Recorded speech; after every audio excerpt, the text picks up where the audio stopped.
ನಮಸ್ಕಾರ ಸ್ನೇಹಿತರೆ, ಎಲ್ರಿಗೂ ಸ್ವಾಗತ ಸುಸ್ವಾಗತ.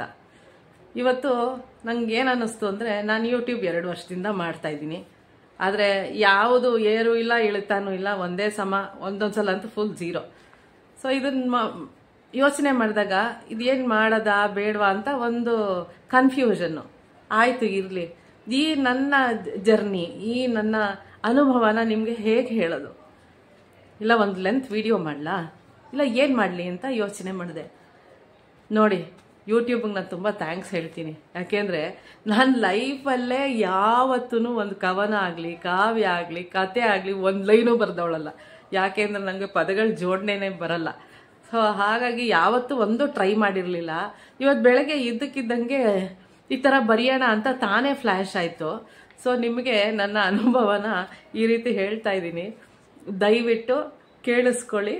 ಹಾಗೆ ನಗಿ, ನಿಮ್ಮ ಮುಖದಲ್ಲಿ ಯಾವಾಗಲೂ ಹುಸಿ ನಗಿ ಇರಲಿ. ಅದು ನನಗೆ ಯಾವಾಗಲೂ ಇಷ್ಟ. ನನಗೆ ಎದುರಿರೋರು ನಗ್ತಾ ಇದ್ದರೆ ನಂಗೆ ತುಂಬ ಖುಷಿ ಅನಿಸುತ್ತೆ. ಬನ್ನಿ, ನಾನು ಕವನ ಓದ್ತೀನಿ. ನಿಮ್ಮ ಅನಿಸಿಕೆನ ದಯವಿಟ್ಟು ಕಮೆಂಟ್ ಬಾಕ್ಸಲ್ಲಿ ತಿಳಿಸಿ. ಓಕೆ. ನಾನು ಹತ್ತಿದೆ ಯೂಟ್ಯೂಬ್ ಎಂಬ ಮರೀಚಿಕೆಯ ನೌಕೆಯನ್ನು ನನಗರಿವಿಲ್ಲದೆಯೇ 2024ರಲ್ಲಿ. ನನ್ನ ಊಹೆಗೂ ನಿಲುಕದೆ ಸಾಗಿತು ನನ್ನ ಪಯಣ. 7 ಬೀಳುಗಳ ನಗು ಅಳುಗಳ ಒಟ್ಟಿಗೆ ನಿಮ್ಮೆಲ್ಲರೊಡನೆ ಸತತ 2 ವರ್ಷ. ಸಮಯ ಕಳೆದದ್ದೇ ತಿಳಿಯಲಿಲ್ಲ. 7 ಬೀಳುಗಳ ನಡುವೆಯೂ ಕಂಡೆ ನನ್ನ ಹಾಗೂ ನಿಮ್ಮ ವದನದಲ್ಲಿ ಒಂದು ಹುಸಿ ನಗು. ಅದಲ್ಲವೇ ಸಾರ್ಥಕ? ಆದರೆ ಇಂದಿಗೆ ಬಂತು ಕೊನೆಯ ದಿನ.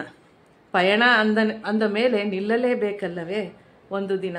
ನಿಲ್ಲಿಸುತ್ತಿರುವೆ ನನ್ನ ಈ ಮುಂದಿನ ಸಾಗದ ವೇಗದ ತುಡಿತದ ಯೂಟ್ಯೂಬ್ ನಿಲುಕದ ನಕ್ಷತ್ರದ ದೋಣಿಯ ಪಯಣ.